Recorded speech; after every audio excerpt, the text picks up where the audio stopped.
So today we're going to chat a little about the postpartum season, since I'm kind of in the tail end of that season here, the fourth trimester, and sort of the expected bounce back culture that our Western society has sort of pushed upon us and adopted for postpartum mamas.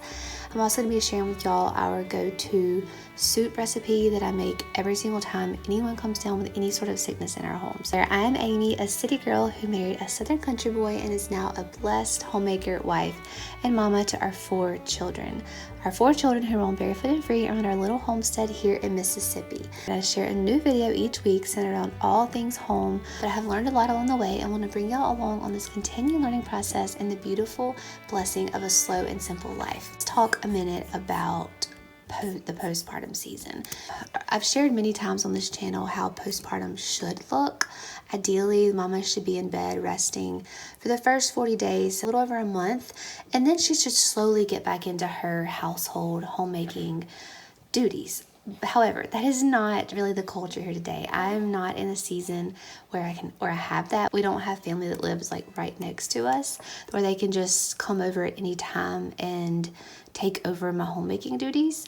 And so kind of a lot of women I think are in this situation. They want to rest postpartum, but they just don't have that option to fully rest. So I was trying to just share with y'all how I approach postpartum and slowly getting back into homemaking tasks. So for the first week and a half to 2 weeks, my husband does everything. Thankfully, he's blessed to have been home with us for a pretty good time after this baby. In the past, he's only had a week or 2.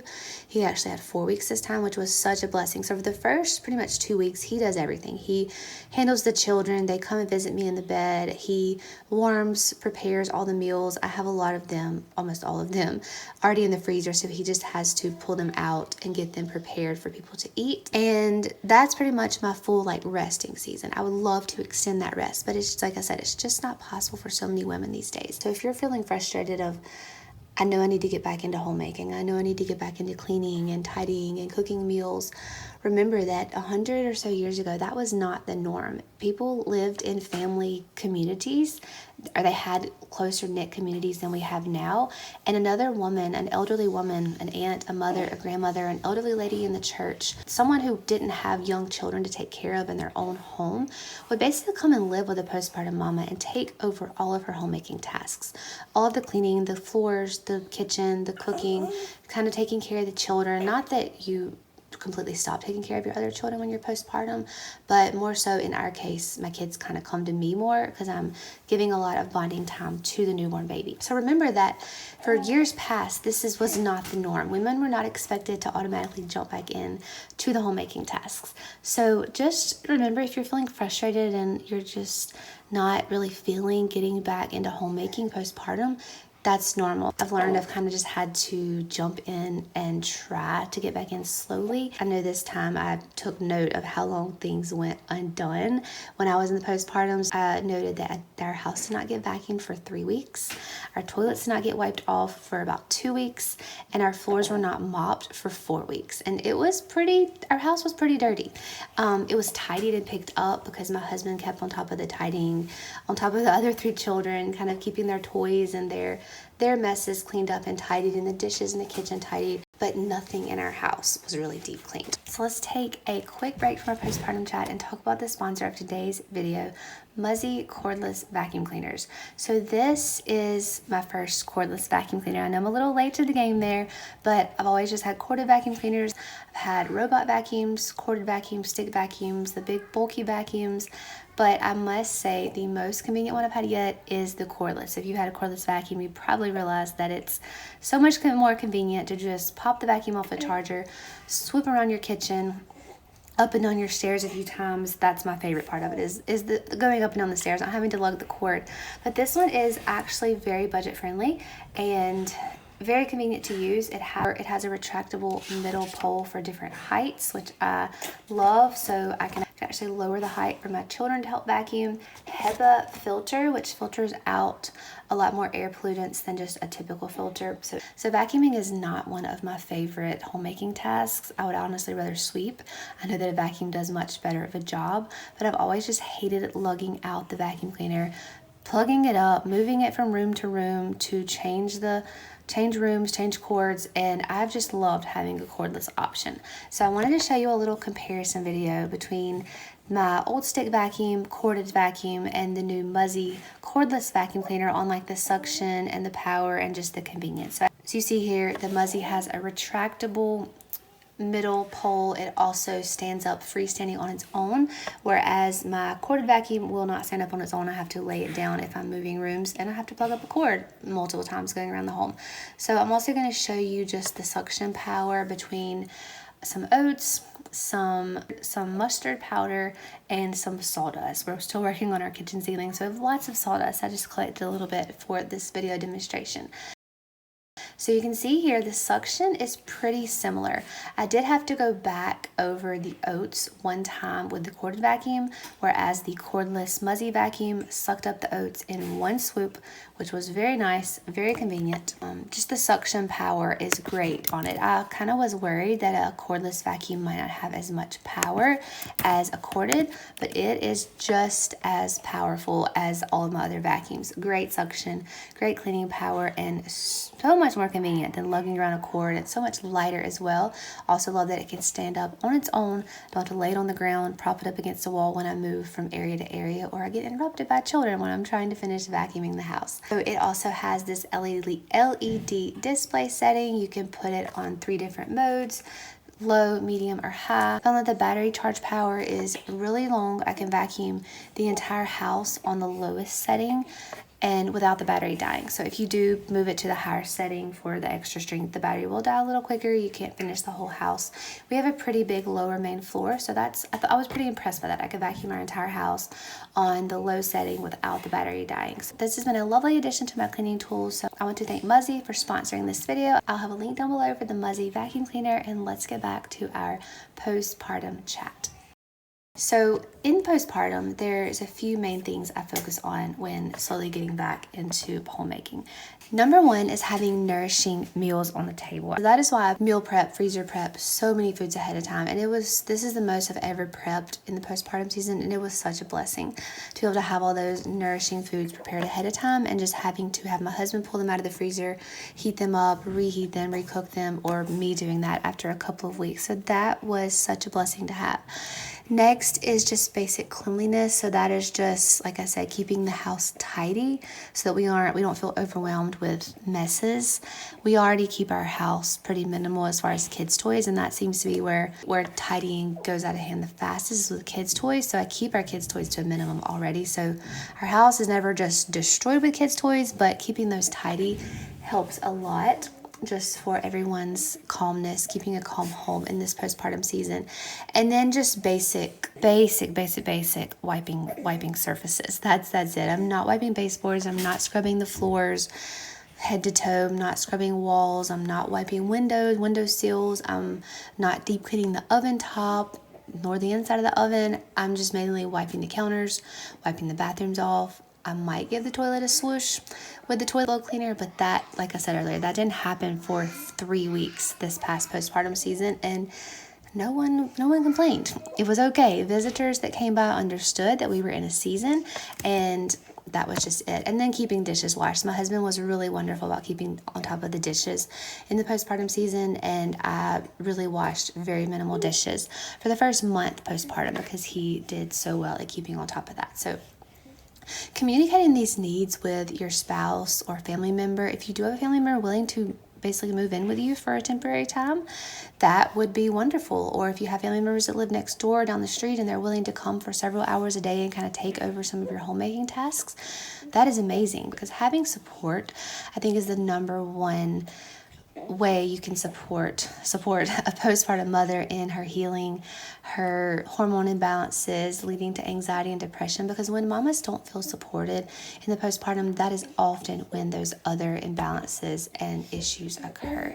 So I just want to encourage you to communicate those needs that you have, or what you want for your postpartum season before you have the baby.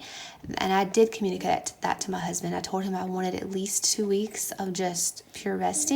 I was okay to get up and down and maybe walk to the kitchen and just kind of talk to him while he cooked meals, but I didn't want to be doing a lot of the heavy lifting, a lot of the intensive labor. I did have to do a little bit of canning, but that was just because this was the season that we were in. I shared a little bit about that with y'all when we were finishing up our garden harvesting. I did have to can some tomatoes, some peaches, but that is not typical. I've never had a baby in this summer season before when the garden is being harvested, so that was just a season, and hopefully not a season that we encounter again, but God plans our children. We don't plan our children based on the season or what's going on. And we just worked around that. And my husband was very supportive during my working on those things. Also wanted to show y'all my new woven wrap. I've showed y'all this a couple of times already. I've showed you me back wearing my newborn. He is right at 2 months old now. And I also love this for wrapping a sleeping newborn. That was always in trouble for me. When I had my firstborn, I had the stretchy wrap, which is very similar to this one, but it's stretchy. And the way you put it on, you have to lay the baby down, or at least the way I learned to put it on, you have to lay the baby down on the bed or the couch to put on the wrap. But with this woven wrap, I learned this carry where you can basically wrap baby up. It's very similar to the way you would wrap like a solid stretchy wrap, but you can do it with baby on you, and I've loved that because I really prefer a soft wrap than a structured carrier. I have a structured carrier, but I feel like baby is more secure and close to me in this newborn age and just more cuddly and more comfortable in like a wrap like this, a soft wrap, than the structured wrap. So this has been wonderful for wrapping him when he is asleep, just to keep my hands free and keep moving with the day. So I remember back to my first postpartum experience, I knew that mamas needed to rest. I knew you needed to rest like in the first few days after birth, but after a week, I was just back to doing everything I had done before baby was born. We did live in a very small home back when I had my first child. It was an 800 square foot barn dominium, if you know that term. Is where people turn like a barn shop into a little living area. We had a very small living portion in our barn, and that's where my husband and I lived when we first got married, and where our first child was born. We brought him home to that home, and I was back to cleaning it. I mean, granted, it was only 800 square feet, so it was very easy to clean. I could get it knocked out pretty quickly without a lot of effort, but I was back to cleaning, full scrubbing cleaning when I was just a week or two postpartum with him, and my husband had already gone back to work, so didn't really have much else to do. I was really lonely in that time. It's very neat to look back upon how much I have learned and gained, and want to share with you guys about postpartum and truly letting the body heal, the mind heal, mentally, physically, spiritually, emotionally in the postpartum season. And jumping right back into housework is not something you need to get back into that quickly. So our house is never perfectly clean. Y'all know we're home renovating. We have projects undone all over our home. So honestly, I feel like since our home isn't finished, it never looks that clean. And this is a season of little kids and postpartum seasons every couple of years, and that is okay. So keeping nourishing meals on the table, keeping basic cleanliness, tidiness is all I strive for in the season. I'm not saying to be lazy and neglect things, but not to stress over them, especially in the first couple of 3 months, basically, of postpartum should be the true resting, healing time when you're not trying to jump back into your full homemaking, housekeeping tasks. So now let's talk about some soup. So this is a very basic recipe that I use anytime someone in our house gets sick. This is garlic soup. Garlic is antimicrobial, antibacterial, and very good at killing off sicknesses. Basically like an antibiotic that God put on earth for us. But I always have garlic on hand. It's inexpensive, easy to buy from the grocery store, and some basic herbs and bone broth, and you can have this really delicious, nourishing soup for anytime someone in your family is sick. Now, it doesn't have meat in this recipe, but I typically add meat for other people in the home that are not sick. So the child that was sick, I didn't put the meat in there because I wanted it to be very easily digestible. Not that meat is not easy to digest, but it does take a little more work on the body, and when the body is trying to heal from a sickness, you want the least stressors, and digesting food can be a stress on the body because it's a task the body has to do. So the soup recipe is, so I chop up 12 cloves of garlic and mix that with 2 teaspoons of salt, kind of in a bowl. I stir it up, kind of meld together the salt and the garlic. Then I add a couple of teaspoons of oregano, thyme, parsley, black pepper, and then I top all of that in a little stock pot with 8 cups of bone broth. I let that simmer. Then I let all those flavors melt together in the bone broth for about 15 or 20 minutes, kind of bring it to a low rolling boil. And then I add some butter or coconut oil just to kind of add a little bit of healthy fat in there. And then sometimes I'll add milk or cream at the very end or just leave it as is. If you want a smoother soup, you can definitely blend this up. I usually just leave it whole because my family doesn't have a problem with eating the little bits of garlic.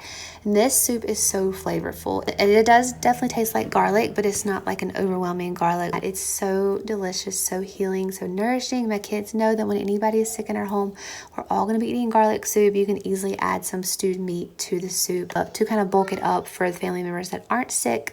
But that is our go-to for sickness. I wanted to share that with y'all in case you needed a healing, nourishing soup recipe that tastes absolutely delicious. I'm finishing up putting some sheets on the bed here, and remember that is one of the other tasks. I try to stay on top of postpartum. I'm not perfect at it because we do sheets once a week. Tuesday is sheet day in our home. Our family knows it's sheet day. We have fresh sheets on Tuesday. Everybody helps me out. The kids help me take the sheets off the bed. They help me hang them on the clothesline after they're washed. They help me put them back on their bed. So sheet day is a family event. The kids know what it is and I know that they help. So in the postpartum, that is one thing I try to stay on top of. I think the first couple of weeks, my mom happened to be here around the sheet day and she took care of sheets for us. Then my husband took care of it once, and then I was back to helping with the sheets with my kids' help at about 4 weeks. So just keeping clean sheets was another easy one, just to serve my family but not have a lot of extra work to do in the postpartum. So let's end this video out in our kitchen ceiling renovations. I shared with y'all in my last video we were demoing the ceiling in this space because it needed patching. We didn't want to patch the sheetrock, so we had a lot of this pine tongue and groove sawmilled up from some trees we had cut down. So it was not like we went and bought this lumber at the hardware store because that would have been outrageous. So we did have it from a local sawmill from some trees we had cut down, some really old heart pine. So it is lovely wood. We wanted to use it for the ceiling. So you can see we have a good bit of it done here, a little over half. We have a few more to hang, a few more lights to get put up, and some staining to do on the ceiling. We haven't yet decided if we're going to go with a really light stain to keep that natural wood look or kind of go with a stain to match the shelves in our kitchen. So let me know if you have a comment on that, on preference, on what you think would look the best. So that is kind of what our evenings have looked like lately. And when I'm cleaning up and tidying the kitchen, my husband works on the ceiling and then I help him as needed with measuring, helping him hang boards. Just in the midst of my typical kitchen closing. I've talked about closing the kitchen before, but every night I make sure the kitchen is closed and dishes put away, food put away, dishes washed, cleaned, and the kitchen is ready to serve us the next day. So in the midst of all that, every evening while the kids are kind of tidying up the living room, sometimes the kids are already in the bed when we get to this task, we have been working on our kitchen ceiling and I'm loving how it's turning out. So I'll keep y'all updated on that. Thank y'all for spending the day with me on this little postpartum chat. Again, thank you to Muzzy for sponsoring today's video. If you're looking for a budget-friendly but super powerful cordless vacuum, this is a good one to try. So check out my link in the description below. Just hit that more button and you'll see the link for the vacuum. I'll talk to y'all in my next video.